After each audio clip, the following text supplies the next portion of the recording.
We ran into resistance right here at the 50 and the 100-day moving average. So this cluster of resistance is that first real level of resistance that the markets have to make a move through if we're going to move to a higher level by the end of this year. Here's what you need to know before the bell this morning.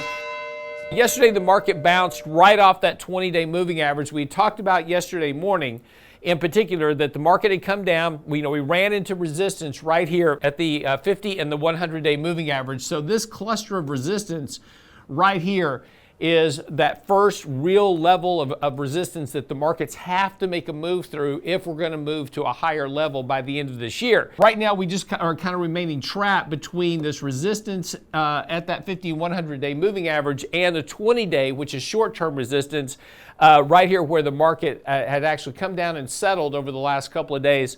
Bounced off that nicely yesterday. Nice rally throughout the day yesterday. Good, strong buying all day long.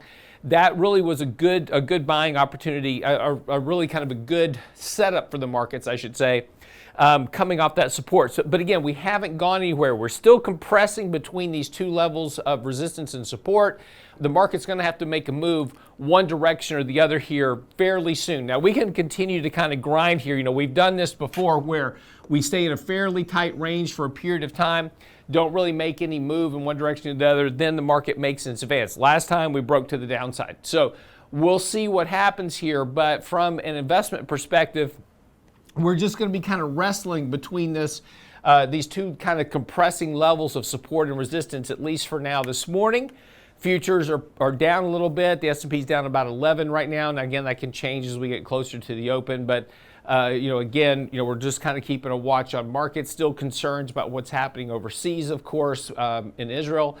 And of course, as we start to kind of look into earnings more and more, that's really what's going to be driving the market. So again, while we're starting out a little bit on the weak side this morning, that can certainly turn around by midday as we kind of get into market action. Again, bets have been fairly positive right now on higher asset prices, particularly in those mega cap names which are driving profit growth. So, even with yesterday's news that we saw coming out really kind of across the board early in the day, markets really kind of shrugged that off and rallied strongly during the day.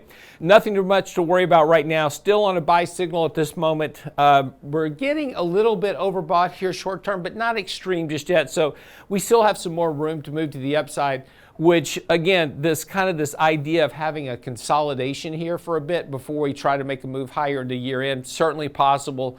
And again, over the next week or so, as we start to wrap up the month, then after that, we get into stock buybacks and that window opens up, which will help provide some additional buying impetus as we get there. Right now, just kind of trade the market for what it is. Watch that support level at the 20-day. If we break that, we can certainly retest that 200-day moving average, as we said yesterday. So certainly some downside risk to be aware of. For right now, everything seems to be kind of okay here at the moment for the markets. That's what you need to know before the bell.